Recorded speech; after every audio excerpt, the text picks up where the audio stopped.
What's happening, guys? This is IDrewMan, back again for Dark Souls Walkthrough Part 2. This episode we will grab some items scattered around Firelink Shrine, and we will start Undead Burg. After revising my previous video, I noticed that the audio was a little off during certain parts of the video, so I apologize for that.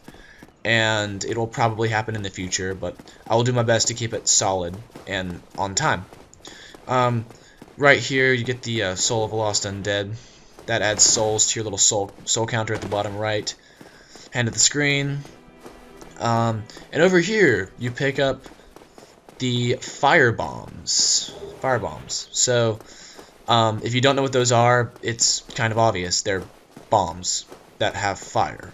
It's not too hard to understand, but yeah. And this guy, he is a cleric.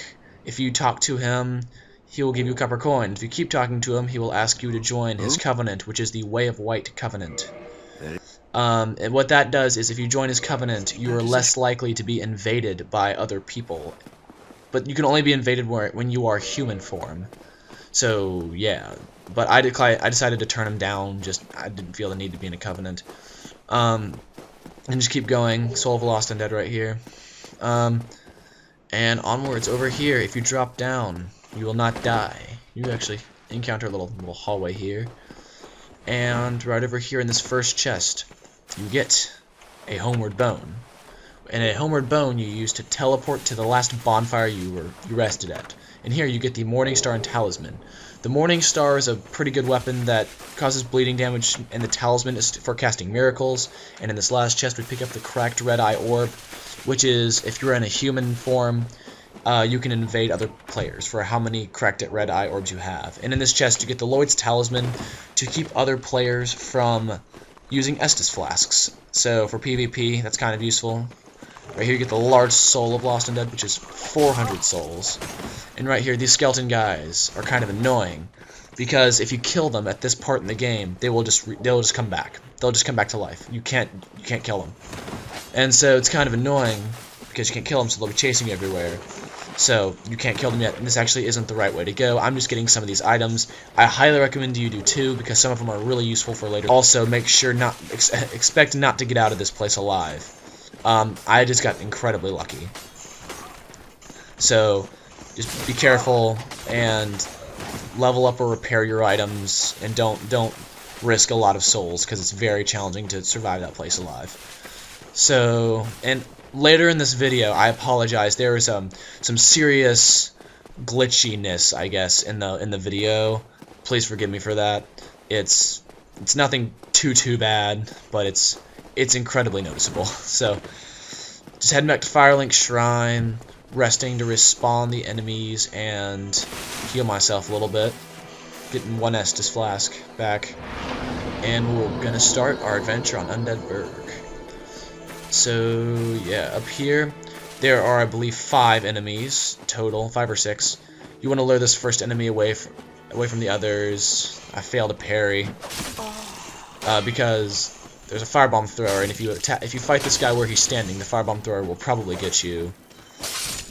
And yeah, this guy will actually drop down from the stairs right there. And there's a firebomb thrower. You want to try to lure this guy away without the firebomb thrower hitting you. So alone, any enemy is simple, but together they're a lot more challenging. Again, if you notice that the frame rate dropped a little bit right there, right here, just kind of picking them off. Always remember to let them swing first, and then you attack. Or attack before they even get up close to you, to try to hit them before they even, while they're still walking up to you. But don't just attack them. Don't just walk up and attack them, because sometimes they're a little faster than you, so you have to fight strategically. And right here you can jump this bridge. If you sprint and then press the roll button really quick, you can jump that.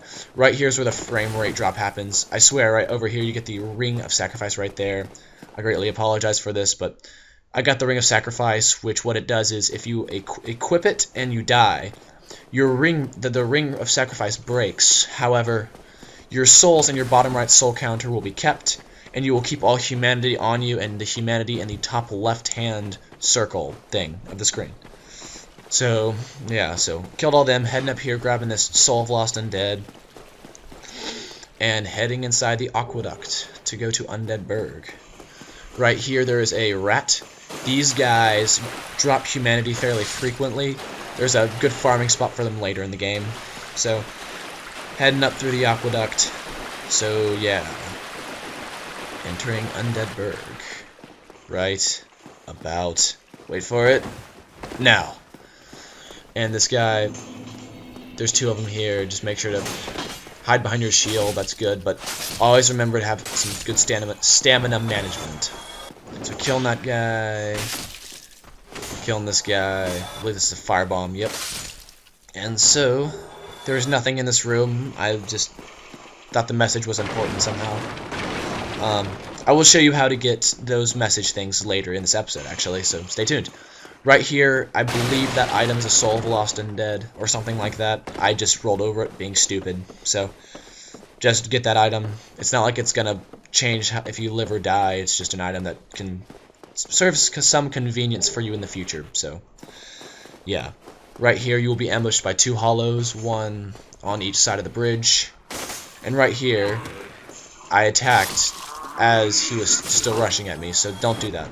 That's what I was telling y'all not to do. So, I really gotta practice what I preach. But, anyways, killing hollows and winning Dark Souls, yeah. These guys you can just chop down. You can see their hands hanging over. And if you don't do that, you'll be ambushed by 4 at once, which is not too easy. That corpse has some rubbish. Again, failing at parries. Killing hollows, climbing ladders, exploring Undead Burg. That is the spirit of this episode, I guess. So, heading on to get some humanity. Humanity is useful later in the game, in my opinion, or right now if you know how to kindle bonfires. You can only kindle a bonfire when you're in human form. You have to be human form and then use a humanity in a bonfire to kindle the bonfire. And so, when you kindle a bonfire, you can use 5 more Estus flasks at that bonfire, so... Yeah, there's that. Picking up another soul of a lost undead. And up here, let's go attack... Holy crap, what is that? That, my friends, is a dragon. And, yeah, that is actually called the Hellkite Dragon. And you might, perhaps, encounter him later in the game. Foreshadow? Foreshadow? Maybe, maybe not. Okay, so right here, there's an archer, and up there, he's shooting at you, and he's annoying.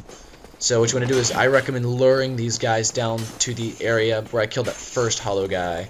But me being, I guess, cocky, I just rushed up there and killed them, but it's so much easier if you lure them down to the spot where the archer cannot get you, or crossbowman, or whatever you want to call them. Right there, there's a bonfire. You can rest at that, but that'll respawn the enemies, so I decided not to do that yet. Down here, you get the wooden, very lightweight shield that deflects most physical damage. It's pretty good if you want to get fast rolls and still have a pretty good shield. So, right here, I'm just parrying these pikemen, or spear guys, or whatever you want to call them. Parrying these guys, in my opinion, is they're probably the easiest enemies to parry in this game. So, if you want to practice your parries, I recommend practicing on them. So, there is a hollow hidden behind this bookcase, so head back to this doorway, talk to the Undead Merchant. And this guy is pretty cool. Well, he sells you some good items, such as the Orange Guidance Soapstone, and that is what you use to leave messages on the ground. I also just bought the Bottomless Box right now.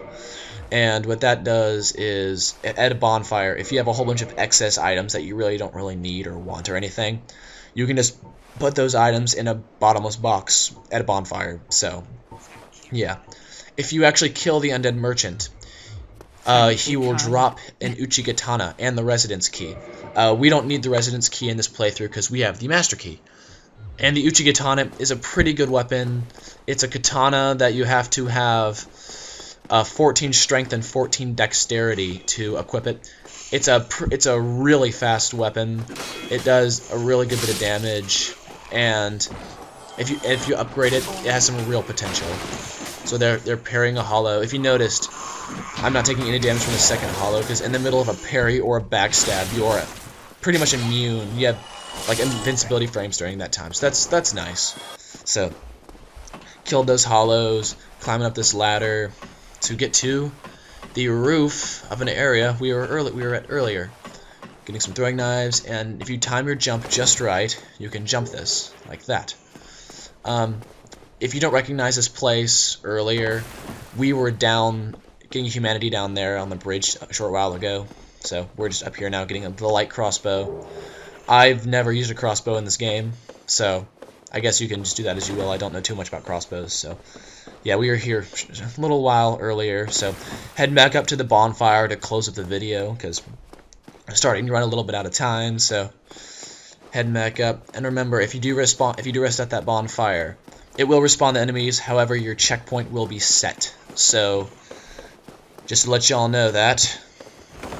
So guys, thank y'all for watching this video. Make sure to like, comment, and subscribe. Also check out Dose of Tylenol. He's starting his own YouTube channel and getting his videos up. So make sure to support us, and thanks guys for watching the video. Stay tuned for next time. Peace.